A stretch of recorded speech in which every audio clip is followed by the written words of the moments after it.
안녕하세요. 가톨릭대학교 성인교정 도서관 사서입니다. 체계적 고찰과 관련된 도서관 교육이 있어 안내를 드리고자 합니다. 체계적 고찰이라 함에 있어서는 우리가 알고 있는 내러티브 리뷰, 기존의 서술적 고찰과는 좀 다른 부분이 있게 됩니다. 그러면 기존의 서술형 고찰과 가장 체계적 고찰의 다른 부분은 바로 이 부분이 되겠는데요. 지금 보이신 논문에서 나타나는 내용과 같이 체계적 고찰은 기존 연구 자료를 사용하되 과학적이고 객관적인 방법에 따라 특정하게 좁혀진 주제에 대하여 엄격한 방법론을 사용하여 종합된 추정치 등을 제시하는 것, 이것이 바로 체계적 고찰이 되겠습니다. 물론 이 체계적 고찰 안에는 시스템 리뷰라든지 메타 어널리시스, 스코핑 리뷰 등등의 다양한 또 방법론들이 존재하게 되는데, 이 체계적 고찰에서의 결국은 커다란 틀을 봤을 때 이 문장에서 중요한 거는 과학적이고 객관적인 방법에 의거하고 있고 엄격한 방법론을 사용하고 있다라는 부분이 되겠습니다. 그래서 이 종합된 추정치를 제시한다라는 것에 어떤 장점이 있어야지 이 작업을 하게 될 텐데, 해당되는 논문에서는 이렇게 장점을 이야기하고 있습니다. 기존 1차 연구들의 결과를 종합해서 근거를 요약한 결과를 제시하여 빗둘림이 최소화된 정보를 제공할 수 있다는 점, 바로 이 부분이 체계적 고찰의 장점이 되겠습니다. 그래서 이러한 체계적 고찰을 진행하는 것들은 우리가 어떤 경제성 평가라든지 그러니까 어떤 임상 질문에 대한 근거 수준이 높은 결과가 얻고자 할 때 관련된 수행 작업들이 수행이 되게끔 되어 있고요. 이러한 작업들은 굉장히 엄격한 방법론에 의해서 진행이 되고 있기 때문에 그 단계에 따라서 진행하는 것이 굉장히 중요하게 됩니다. 그럼 이러한 방법론에 대한 다양한 가이드라인들이 있을 텐데, 그 가이드라인들은 각각의 단계들이 서로가 좀 다르게 구분하고 있지만은 전체적으로 구성을 봤을 때는 다 동일한 방법들을 진행을 하게끔 되어 있고요. 그 중에서 어떤 하나의 아티클을 보게 된다고 하면은 24가지의 스텝으로 나눠서 메타어널리시스와 시스템 리뷰에 관련된 내용들을 정리해 놓은 아티클에서 봤을 때, 이 아티클에서 제공하고 있는 그림을 보게 되면은 다음과 같이 볼 수가 있게 됩니다. 자, 지금 보신 것처럼 24가지 스텝으로 해서 이게 구성이 되어 있어요. 그래서 먼저 아이디어가 생기고 난 다음에는 그 다음부터 스텝이 쭉 진행이 되는데, 도서관에서 진행되는 시스템 리뷰와 메타어널리시스의 검색과 관련된 교육 파트는 바로 이 앞 단계에서 진행이 되게끔 되어 있습니다. 그래서 오늘 소개해드릴 교육 내용도 어떤 부분들의 내용들이 있게 되냐면은, 내가 어떤 연구 아이디어를 탐색함에 있어서 선행 연구들이 어떻게 진행되어 왔는지를 탐색하는 방법들이 먼저 수행이 되게 됩니다. 그래서 그러한 방법들에 대해서 안내가 되기 때문에 내가 먼저 아이디어를 떠올렸을지라도 중복된 연구가 있을 경우에는 그 해당되는 체계적 고찰이 진행되기가 굉장히 어렵게 되겠죠. 그래서 그러한 부분들에 대한 어떤 중복성의 검토들이 벌어지게 되는데, 그 부분들에 대한 안내가 교육 내용에 들어가 있게 됩니다. 그 다음에 그 검색 관련된 이제 부분들이 실제로 수행되는 것들은 여기 있는 3번 단계부터 이제 9번 단계들까지 쭉 진행되는데, 이 3번에서 9번까지 진행되는 단계들 중에 물론 일부분은 이제 셀렉션 크라이테리아를 설정하는 이런 어떤 프로토콜과 관련된 부분들이 있게 되지만은 검색과 관련된 부분들이 많이 포함이 되어 있게 됩니다.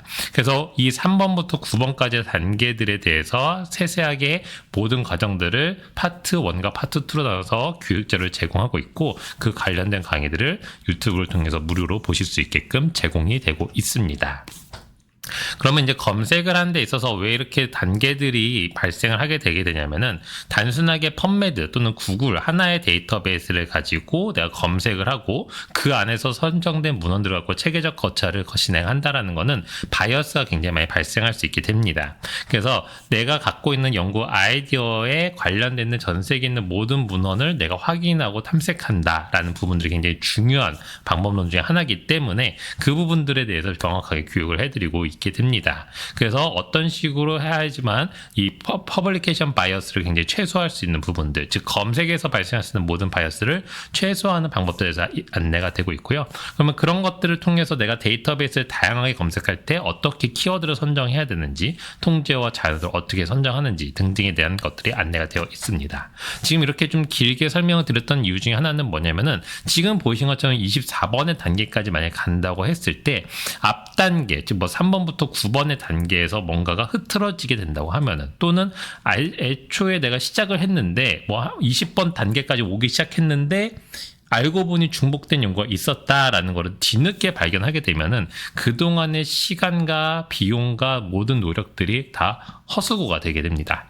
그렇기 때문에 우리가 이 앞전의 단계에서 어떻게 진행이 되느냐에 따라서 마지막 단계까지 쭉 갈 수 있는 그러한 힘을 얻을 수 있게끔 되어 있고, 그러한 진행 과정들 중에서 앞 단계에서 문제가 발생했을 때는 그 자체 뒤의 단계들이 모두가 다 너무 허물어지는 경우들이 발생할 수 있기 때문에 굉장히 중요한 게 앞전의 검색 단계라고 보시면 되겠습니다.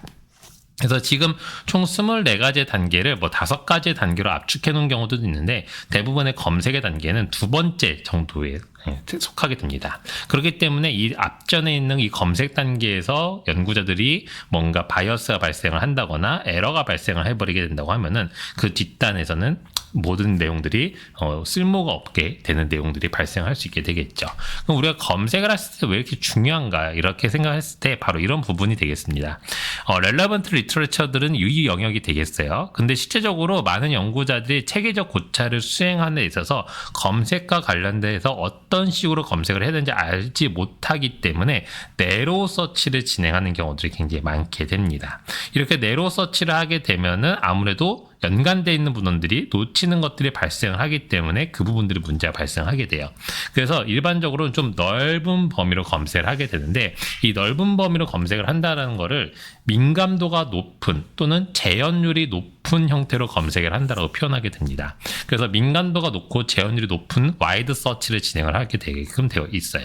물론 이 와이드 서치가 너무 넓어져 버리게 되면은 우리가 검토해야 되는 이 영역들, 즉 렐러번트하지 않은 영역들이 너무나 넓어지게 되기 때문에 또 비용과 시간이 어마어마하게 들어가게 될 겁니다. 그러면 이 와이드 서치를 함에 있어서도 재현은 많이 하지만, 즉 우리가 가장 중요한 건 렐러번트 리터레처를 모두 재현시키는 것, 누락되는 것 없이 모두 재현시키는 게 굉장히 중요하지만, 그렇다고 와이드하게 너무나 넓게 전체의 영역을 다 검색을 해버린다는 것은 굉장히 불필요하게 되게 되겠죠.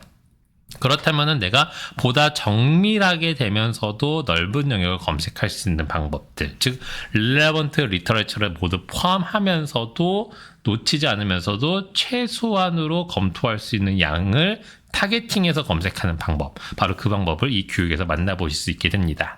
그러면 해당 교육을 어디서 보실 수 있게 되느냐라고 했을 때, 도서관에서는 채널을 2개 운영하고 있습니다. 유튜브 채널을. 그래서 가톨릭대학교 성의교정 도서관이라고 되어 있는 채널이 하나 있고, 그 뒤에 아카이브라고 붙어있는 지금 보이시는 채널이 있게 됩니다.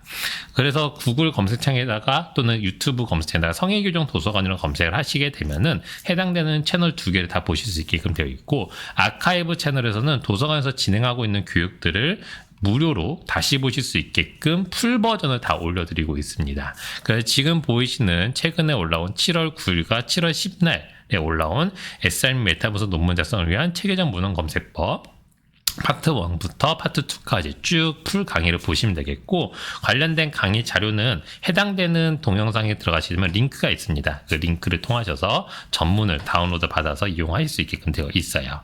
그래서 이렇게 강의를 한번 보시고 검색을 한번쯤 진행을 해보시게 되면은 체계적 문헌 고찰을 진행함에 있어서 바이어스를 최소화한 형태로 이 검색 단계를 진행하실 수 있게끔 되어 있고, 과정들을 쭉 보시면서 궁금하신 것들은 도서관으로 문의를 주시게 되면은 교육 관련된 내용들 또는 교육과 관계없이 내가 체계적 문헌 고찰 과정을 진행하고 있는데 궁금한 사항들, 어디에다 물어봐야 될지 모르는 사항들을 모두 물어봐 주시면은 저희가 관련된 답변들을 찾아서 답을 드릴 수 있도록 하겠습니다. 오늘은 여기까지입니다.